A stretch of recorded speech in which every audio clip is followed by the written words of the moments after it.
Thank you. Whoa. Thank you very. I'll try and keep this really brief. I'm conscious there's another 18 best men speeches to go. I know, it's a weak shot. Anyway, I first came to know of Sam Brandon when his reputation preceded him. Age 11 at Reed School, Sam won the inaugural first form chess competition. I thought to myself, this is a guy I've just got to meet. Was I disappointed? Somewhat. Mainly because he wouldn't stop going on about a bloody chess competition. A trait which I'm certain was linked to his early poor performance on the dating scene. We shouldn't talk too much about Sam's dating history, as it's one of the few topics that Sam listed on things of pain of death that I should not mention in this best man speech. So don't worry, Sam, I ensure to leave out any references to Brad is not a virgin, character assassinations, and kissing hermaphrodites.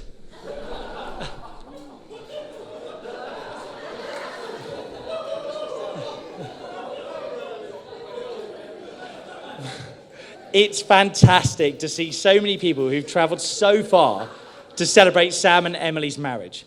It really warms my heart to see Sam grow into someone that everybody wants to celebrate.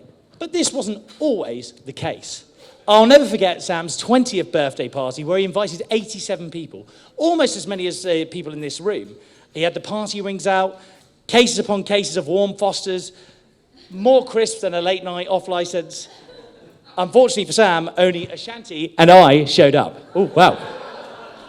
It was then, as one of Sam's loyal friends, who stuck it out at that, quite frankly, disastrously awful birthday party, I knew I'd be one of Sam's best men. I knew I'd be Sam's best man. Boy, was I surprised when I found out there were 4 others. We get it, mate. You got more than 2 mates. I can't believe I'm about to tell this story. But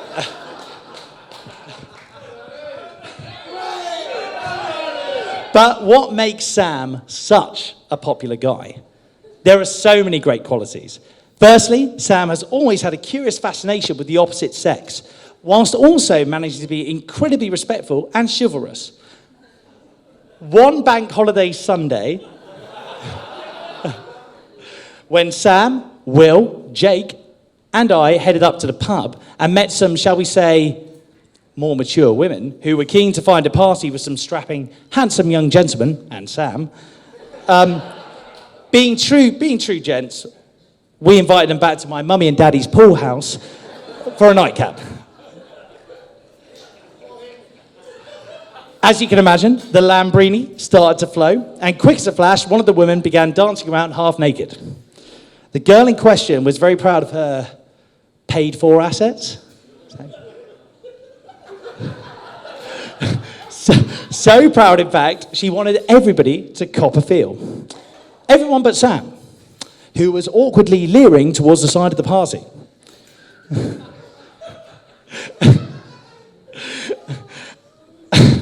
As the evening continued, the guys and I stepped outside for a breath of fresh air, but fortunately was still within earshot, as Sam channeled his inner Casanova, pulled together all his courage, walked up to the woman, stared deep into her eyes and said, hi, excuse me, I noticed that all the other guys have, been touching your breasts, and wondering if you wouldn't mind if I, honky.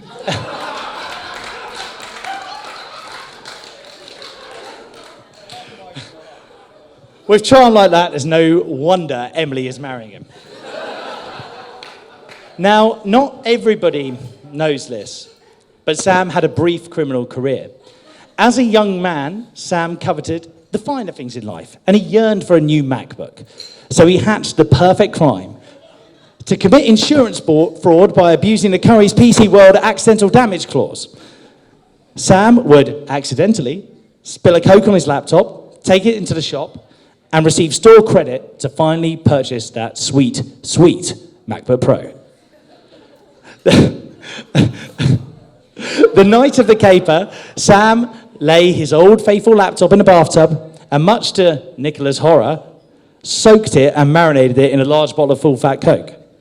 The next day, looking like a young Brad Pitt from Ocean's 11, he suavely entered Curry's, slid the Coke-soaked laptop across the customer service desk, and smiled. He may have even muttered, "Oops."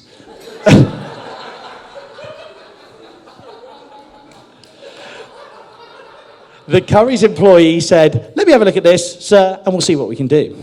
As the clock ticked on, and I was sat next to Sam, and the clock really was ticking on, Sam started to sweat. Do they know? Are they suspicious? Is that security guard watching me? These are the thoughts that flew through his head. Good news! The man interrupted Sam's absolute paranoia. Sam put out his hand to receive his voucher. Amazingly, the laptop is 100% fixable. You'll have your HP back in 6 to 8 weeks. Have a great day. Sam stood there, hand out, mouth open, and learnt a very valuable lesson about karma. When you half-arse insurance fraud, you'll end up with nothing and look like a dickhead.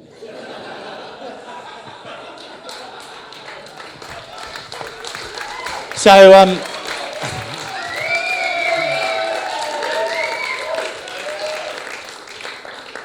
now on to the serious bit.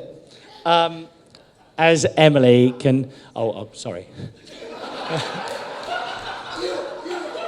You again. As Emily can probably confirm, I talk to Sam more than I talk to anybody else in my life. We're talking multiple phone calls, multiple text messages a day. In fact, I can't think of the last time I didn't speak to Sam.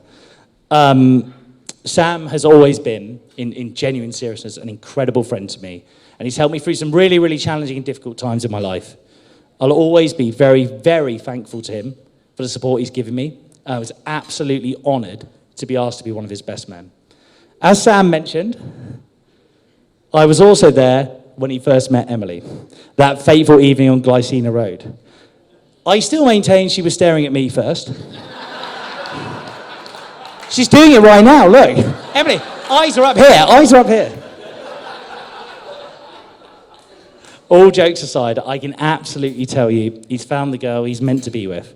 In Emily, he has got the most amazing partner who is not only stunningly beautiful, but also one of the kindest and definitely most patient people I've ever met. Even if she did get me a 3-month ban from my favourite pub. Is it the neighbours? Emily and Sam, I'm thrilled. I'm so, so happy that you guys have found each other. I'm so excited to see your future come together. So ladies and gentlemen, please can I ask you to pick up Pretty Ricky's finest, the vodka shot. Raise them up, and please make a toast and a lot of noise for Sam and Emily Brandon.